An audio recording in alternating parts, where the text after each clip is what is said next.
Takže včera, so yesterday, sa ma mocne dotkol Svätý Duch. Holy Spirit touched me strongly. Lebo ja som otvorený pre Svätého Ducha. Because I am very open for the Holy Ghost. Ja sa smejem. I love to laugh. Občas ma tak Svätý Duch vypne. Sometimes the Holy Ghost knocks me out. A vnímam v sebe takú nebeskú atmosféru. And I sense heavenly atmosphere in me. A viem, že veľa prielomov prichádza.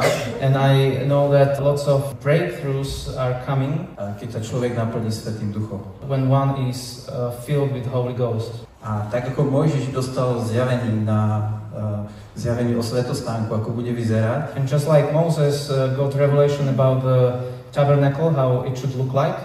Tak ja očakávam presne to. I am waiting exactly for ako mi Boh ukáže, ako ísť ďalej. How God will show me how to move forward. Boli sme na káve s mojou manželkou. And we were having a coffee with my wife.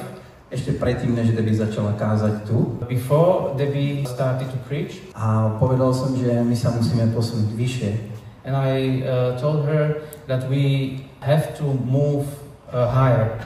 Lebo som si pripadal, ako keď vyschol Eliášový prameň. Because I looked like when Elijah's well was dried up.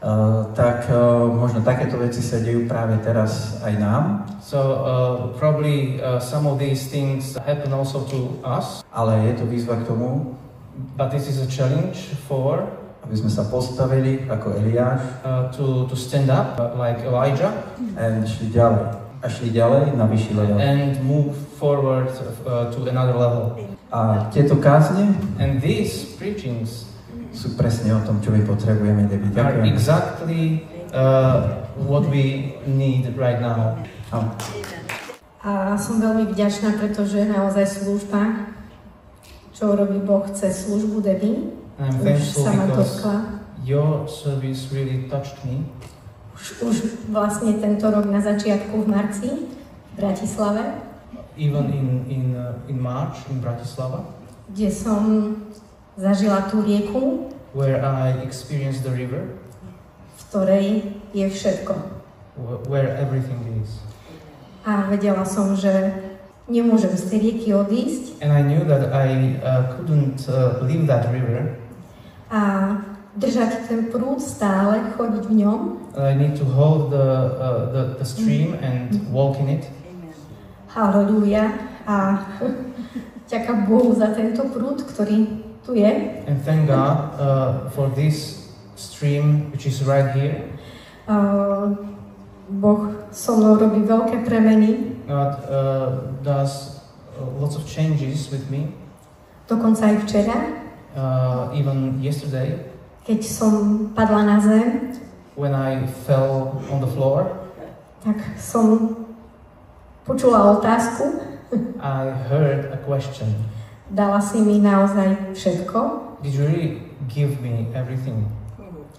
A vedela som, že Boh pracuje s mojím srdcom. And I knew that God is working with my heart. Ide až na hlbinu. And He is getting to the deep. A hovorila som, že Bože, všetko. And I said, God, everything. A ako som sedela na tej stoličke, tak ako keby ma vystrelo zo struny. And as I was sitting on the chair, it was like I was stretched out. Ako som bola plná toho všetkého. As I was full of everything. Som to potrebovala vybehať. I wanted to run it out. Nikdy predtým som nebehala. I have never run that way. Také slávne. So, but it was very glorious. Také veľké, úžasné. It was big and wonderful. A aj na konci, and at the end, keď všetko končilo, when everything was coming to close, Boh pracuje aj v našej rodine. God also works in our family. A moja dcera sa postavila. And my daughter stood up. A dotknutá po dlhej dobe Božou mocou. touched by God after a long period of time. Sa naplňala Svätým Duchom. And she was filled with the Holy Ghost. Objala ma. And she hugged me. Halleluja, bolo to úžasné. Som vďačná Bohu. It was wonderful. I am very thankful to God. Halleluja. Ďakujem.